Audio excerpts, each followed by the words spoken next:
Olá, campeões! Hoje, Semana da Arte. A Semana da Arte foi o movimento cultural mais importante do Brasil. Por quê? Repaginou a cultura brasileira, apontou novos caminhos, criou uma nova visão para a realidade brasileira. Sobretudo, a Semana da Arte começou a utilizar a cultura subterrânea, que não tem o sentido de coisa ruim, mas aquela que até então vivia escondida porque as pessoas não consideravam coisa importante. E por que não consideravam? Porque vivíamos o momento da Belle Époque, que começa lá na França, em 1871, com um grande surto de desenvolvimento. A França criou a maior vida boêmia da Europa, uma das maiores do mundo, com a criação do Cancan, do cassino parisiense. Alargou todas as ruas possíveis de Paris, criou um sistema médico tão perfeito que diminuiu sensivelmente o índice de mortalidade. Criou o metrô de Paris. As artes se desenvolveram e tudo mais foi na onda de renovação e beleza estética. Aqui no Brasil, como nós não tínhamos nenhum surto de desenvolvimento, então a Belle Époque se manifesta através de tudo que esteticamente era belo. E nós temos alguns exemplos, cultores da beleza na linguagem, que na época era aquela linguagem caudalosa do Rui Barbosa e do Coelho Neto, símbolos da Belle Époque na linguagem, na literatura. A Belle Époque nos trouxe uma prática terrível para o país, que foi buscar esse encantamento, essa beleza na cultura europeia, francesa, inglesa, portuguesa, porque nós não tínhamos e imitávamos. De modo que, nesse momento da Semana de Arte, nós temos esses dois grandes aspectos. O outro é o momento de efervescência política em que vivíamos. Porque a Semana da Arte vai acontecer no auge da política, café com leite.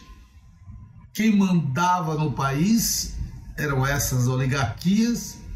Nós víamos de uma série de problemas políticos internos. Nós tivemos mudanças radicais, como a abolição da escravatura, que era algo há muito tempo esperado e tentado, mas que foi feito num projeto falido. Colocaram 600 mil negros na rua, sem qualquer possibilidade de enfrentar o mercado, sem lei, sem mão de obra especializada em alguma coisa, e os negros foram fazer as favelas e os guetos do país. Um ano depois nós tivemos a proclamação da República, foi outra miséria no país. Nós estamos, portanto, no momento da República Velha, o capitalismo crescendo selvagemente e o país no meio dessa problemática toda, que vai culminar em 1896 com a Guerra de Canudos, um dos maiores massacres do país.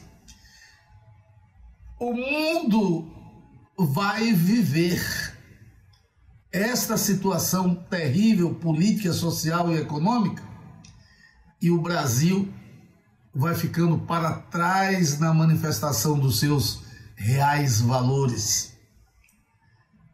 É nesse contexto, dentre outras coisas, que aqueles jovens vanguardistas inspirados nas vanguardas europeias, que nos ajudaram a desenvolver a nossa cultura, que nos ajudaram a repaginar o país, porque foi feita uma nova leitura e levantada uma proposta de se criar um nacionalismo primitivo.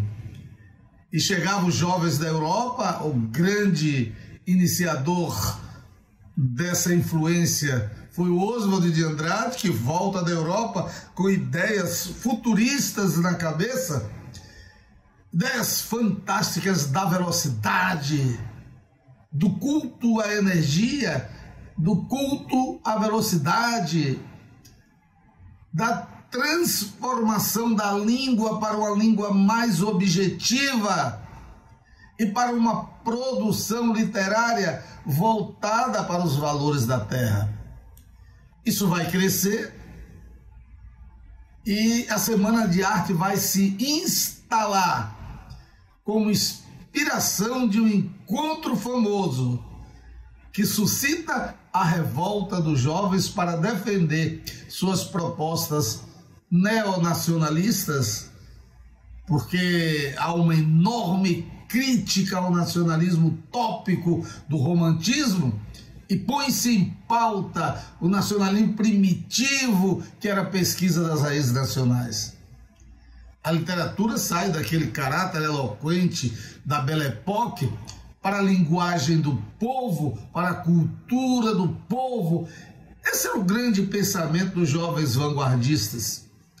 Até que aí, mais ou menos em 1913 ou 14, um pintor lituano, radicado aqui no Brasil, Lazar Segal, faz uma primeira exposição, foi em 1914, de arte que não se chamava ainda vanguardista, vanguardista porque as vanguardas estavam pingando aqui e ninguém dava importância a tudo aquilo que vinha de fora como nova estética artística, como nova alternativa de produção artística.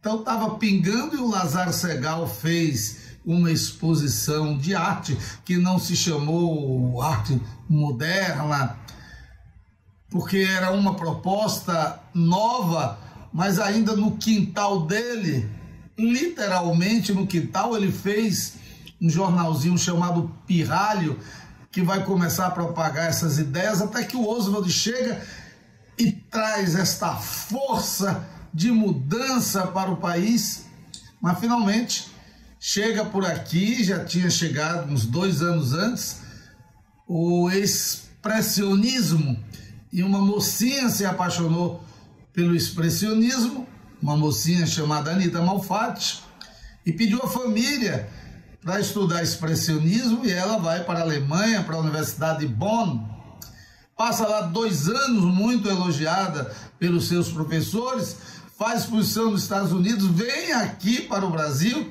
e faz aqui a primeira exposição de arte moderna, expressionista, com recorrências pós-impressionistas. É um fracasso do ponto de vista artístico, mas um sucesso do ponto de vista da luta daqueles jovens vanguardistas. Do ponto de vista artístico, porque o Lobato era o grande formador de opinião do Brasil, jornalista do estado de São Paulo, ele vai fazer a cobertura da exposição e arrasa. O Lobato era extremamente ortodoxo, tradicional, e achou que aquilo era um aviltamento da arte moderna. Então faz um famoso artigo chamado Paranoia ou Mistificação, em que ele arrasa com as vanguardas europeias, com Anita Malfatti e todos os amantes das chamadas vanguardas europeias. Ele disse que aquilo é um furúnculo, um tumor da cultura nacional. Ele disse que a gente já conhecia aquilo nas paredes dos manicômios, mas que nas paredes dos manicômios era mais aceitável, porque a gente sabia que era de mentes transtornadas. Mas aquilo lá da senhora Malfatti, aquilo era fruto, bichado. E aí ele vai arrasando mesmo, sem pena. Os jovens não puderam responder aquilo. Isto vai acontecer em 1917. E resolveram batalhar para responder e consolidar o pensamento que eles tinham a respeito da modificação da cultura nacional. Não era propriamente modificação, era a celebração das raízes nacionais como um elemento a ser visto, propagado e cultuado.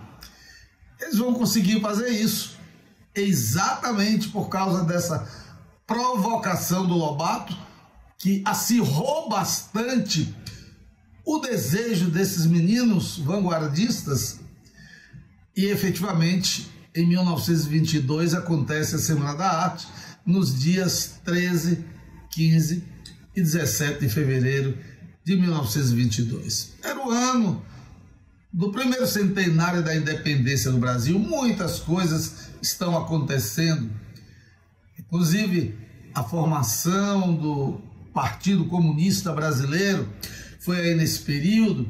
Os comunistas estavam aqui desde 1917, ensinaram o povo a fazer greve, a enxergar coisas que sem um estímulo revolucionário não teriam enxergado, como latifúndio improdutivo, com a falta de amparo para o trabalhador. Então, nós tínhamos um movimento social e político muito grande, e os vanguardistas se inserem aí como revolucionários de uma nova visão cultural para o Brasil e de um novo nacionalismo que vai se chamar nacionalismo primitivo. Na Semana de Arte, nós tivemos o ciclo de palestras, foi inaugurado no dia 13 pelo Graça Aranha, aquele de Canaã, que era membro da Academia Brasileira de Letras, e um homem culto e inteligente, foi chamado pelos jovens, porque ele tinha um pensamento bastante avançado. Ele foi o presidente da Semana de Arte Moderna. No segundo dia, nós tivemos a apresentação da Guiomar Novaes, grande pianista da época, que revolucionou essas coisas, embora na Semana da Arte ela tenha feito várias novidadezinhas que foram vaiadas pela plateia, que de um modo geral foi para vaiar. No terceiro dia, tivemos o Vila Lobos, fantástico, um jovem, 20 e poucos anos, naquela época já era adorado por todos pelo seu talento, mas ele teve uma apresentação de tom anárquico muito significativo para a Semana de Arte, porque ele entrou todo paramentado, paletó, culote, gravatinha, um pé calçado em sapato e o outro uma sandália de couro ordinária, uma discrepância, e tocou marcha fúnebre, ritmo de samba e outras coisas que ele fez, consideradas uma afronta ao que naquela época se considerava boa música e a esta coisa de atentar contra o sagrado clássico. Bom, você perguntar, o que foi que houve nessa Semana de Arte tão importante para a cultura brasileira? Tudo. Não foram estas apresentações, nem o show, que aliás foi muito vaiado, das diversas apresentações. Foi esse espírito novo implantado no coração dos jovens artistas, que foi crescendo, criando novidades, trazendo coisas inusitadas, nunca vistas, e que desenvolveram uma literatura forte brasileira, com a alma brasileira e com os símbolos da cultura brasileira. Nós vamos ter desdobramentos excepcionais, vamos ter o concretismo mais na frente, vamos ter a bossa nova, vamos ter o grande movimento da Tropicália e tantas outras coisas que surgiram aí desse espírito. Mas logo aí nós já tivemos muita coisa. A Semana da Arte deixou mais ou menos esboçado o que seria a literatura daquela época, o poema de verso branco que não tinha rima, poema em prosa, de verso livre que não tinha métrica, temática do cotidiano, coisas tipo a pedra do caminho, a bolsa, o assalto, a flor, o periquito, o papagaio, coisas dessa ordem, bem elementares, e muitas com a linguagem coloquial do povo. Então nós tivemos tudo isso e nós vamos aí para frente estudar os desdobramentos dessa coisa importante que foi a Semana da Arte, com a enorme ajuda das vanguardas europeias que estiveram sempre a serviço de um novo tempo brasileiro. Ok, meu amigo?